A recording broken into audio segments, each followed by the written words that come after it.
Sally Field has nothing left to show now that she is 78 years old. She has won 2 Oscars, played many memorable parts, and is known as one of Hollywood's most beloved actresses. But there is a side of Sally that people rarely see behind the cheers and moving acts.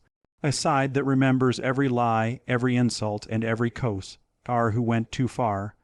These days, Sally Field is finally telling the truth about the 6 stars she hated the most. They were old and stupid. These were not small fights or short-lived differences. These fights, some on set and some behind the scenes, were very physical and hurtful. They changed the course of her career and followed her around after the cameras stopped running. This list will make you question everything you thought you knew about Hollywood. Let's start. The breaker of hearts, Bert Reynolds. Their love story was big in the tabloids. In the late 1970s, Sally Field and Bert Reynolds were the power couple. On screen, they were electric, charming, funny, and incredibly magnetic. Part of the reason Smokey and the Bandit became famous was because of how real their bond seemed. The truth behind the curtain, though, was much scarier. Bert, Sally said, was controlling and liked being in charge. He threw out anyone who got in his way, even Sally. In subtle but hurtful ways, he constantly put her down, made fun of her looks, questioned her intelligence, and said she wasn't good at playing. He'd give flattering comments behind their backs in interviews, but when he got home, people would be cold or passive-aggressive. In Pieces, her autobiography, Sally took off the shiny Hollywood mask. She said Bert wouldn't let her talk freely. He'd cut her off in the middle of a sentence and make choices for her instead, both at work and in your home life. She should be next to him, smiling and quiet. She talked about how she felt like a valuable item, something to show off rather than a person to love. Even worse, he played with her feelings. He would be sweet and affectionate one minute and punish her by not loving her the next. Her sense of self started to fade over time. Even when she was very famous, she often felt like she wasn't there when she was with him. She said, "I never really felt seen. I was there, but I wasn't there. Not all of me." She later admitted that she had no idea who the real Bert Reynolds was, even though they were together for years. People didn't love the man who came home at night. Still, she tried. She did everything she could to get it done. "I wished I could love him. I loved him. He hurt me, though." Even though everyone else saw him as a thief, Sally saw him as heartbreak, and that was just the beginning. The selfish person, Tommy Lee Jones. Sally Field came to the set of Backrows with high dreams. It was a rough and strange story that gave me a chance to really get to know a character. She was ready to work with others to make something important. She tried to connect, but all she got was a wall of quiet. Tom Lee Jones was the name of that wall. From the start, Sally said that he was rude both at work and in their personal lives. He barely looked at her during practice, didn't make small talk, and wouldn't do the normal back and forth between actors that helps build trust on a tough shoot. As planned, he got to the set, said his lines, and then left. There is no kindness or love, only ice. Jones's behavior was strange for an actor whose reputation was built on showing real emotions and having an open heart. It wasn't just that she was playing a cold character. She was playing the part of a cold person. Co-stars should help each other out. He made her feel like she wasn't worth anything. Later, Sally said that she would try to start a chat with them between takes, ask them about their characters, and even tell them jokes to break the ice. Jones didn't bite. He wouldn't always look at her. She said he talked to her like she didn't belong on set with him and that she was beneath him. When Backroads came out, it got bad reviews because the stars didn't seem to get along with each other. The people didn't know that the script wasn't the issue. Between takes, there was a chill in the air. Sally once said, "We were supposed to play 2 broken people who learned to love each other. I played by myself, though." Her behavior was professional during shooting, but she admitted that it was tiring. The set wasn't just cold, it made you feel alone. That kind of mental distance felt like sabotage to Sally, who needs to connect with people. Toy Lee Jones and she never worked together again after Backrows, and when people later asked her about it, she never yelled, but the small bit of frost in her voice said it all. She always remembered how cold a set could be. But not all of her fights were quiet. Robert Blake, the star of the show. As they worked on the movie Say Goodbye, Maggie Cole, Sally Field met Robert Blake, who had one of the most unstable personalities she had ever met. Blake was known for his intense method acting and mood swings that were hard to predict. He brought this uncertainty to the set as a whole. Sally had trouble getting into a flow right away. Blake would change lines without notice, leave the scene in the middle of it, and ruin carefully planned takes by acting in ways that weren't in the script. He might have seen it as artistic spontaneity, but Sally saw it as complete chaos. Not only in front of the camera, but also behind it, she said he was always trying to hurt her. Even worse, he wasn't just acting badly toward her. Crew members said there were frequent outbursts, verbal rants, and rapid mood changes that made the environment hostile for everyone. One day, he would be calm and pay attention. The next person yelled at a lighting worker or stormed off because of a small argument. In addition to the stress of her demanding part, Sally had to keep the peace in order to keep the production going. But they lost the battle, all of the scenes were tense, and it wasn't long before the cracks could no longer be hidden. In the end, the project failed. The movie was put on hold before it could be shown on TV. Someone who died because of on-set malfunction that got out of hand. If they were an actor, that would have been a loss for them, but for Sally it went further. She later said that the event was not only upsetting, but also traumatic. Some actors act, she said, and some actors try to make other actors small so they can feel big. Blake was a different kind. The words were more than just sharp. They were personal, and they showed that the woman had been through more than just differences in art. She promised herself one thing when she left Say Goodbye, Maggie Cole.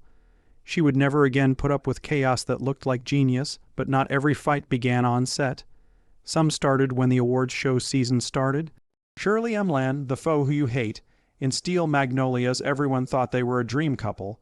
In a story about love, loss, and getting back on your feet, two Hollywood stars share the screen. Still, things between Sally Field and Shirley M. Land behind the scenes were anything but sweet. Tensions built up as soon as the cameras started rolling.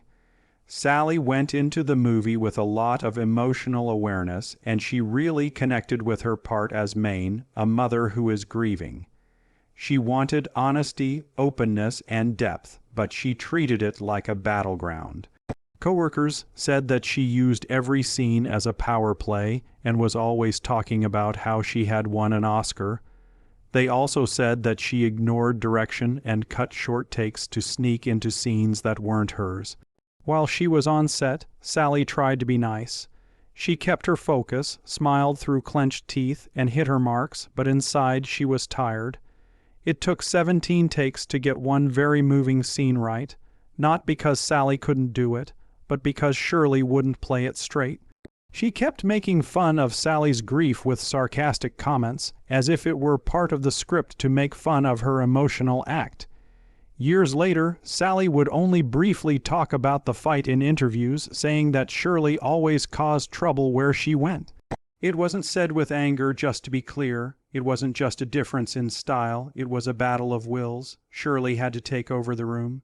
Sally only wanted to help the story along, and the damage didn't go away after the last cut. People cried during Maine's sad speech, but Sally knew that the real pain had happened behind the scenes. She'll never forget how painful it was. But the next character did more than just make her feel bad about herself. She lost trust in him. This is James Woods, the deceiver. They worked on Kiss Me Good, because they thought it would be a fun love comedy with a quirky twist that would make people laugh. But Sally Field knew right away that something wasn't right. It was James Woods. Woods brought a kind of energy that made lighthearted scenes into psychological battles. He was known for being brilliant but also very serious. He did more than just say words. He broke them down, questioned the director, and often changed lines of dialogue without notice. Every practice turned into a fight. Sally, who always works well with others and is honest about her feelings, got pushed around. She later said that Woods was mentally scary, the kind of man who used strong language and big words not to connect with others but to show who was in charge. He would question the writing, criticize the direction, and even comment on her performance in the middle of a scene, which made the set tense and stopped people from being creative. What really upset Sally, though, happened behind the scenes. She said Woods would say in a light-hearted way that she wasn't giving enough, and that her heart wasn't in it. He said she was phoning it in on a shoot day that was hard on her mentally, which hurt her more than he knew. It didn't feel like criticism to Sally. It felt more like an attempt to hurt her. She wasn't being pushed to be better by him. He wanted her to feel less important and sure of herself, and it was hard to take after years of working hard to earn respect in a field controlled by men. In retrospect, she would see the experience not as a test for her acting, but as a psychological minefield.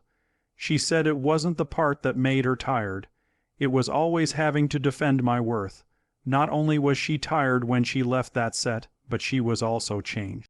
She promised herself something in private. She would never again let a man who thought condescension was intelligence shut her up. There is only one name left. The surprise bad guy might have been the most surprising of all of them. Robert Downey Jr. Dustin Hoffman is a legend in the public eye. He is known as an excellent actor whose roles won him an Oscar and praise from critics. Sally Field, on the other hand, saw him as something else. It's not a mentor or a partner, it's just a bitter failure. While they were both auditioning for roles in a lost project that never made it past development in the early 1980s, they almost met.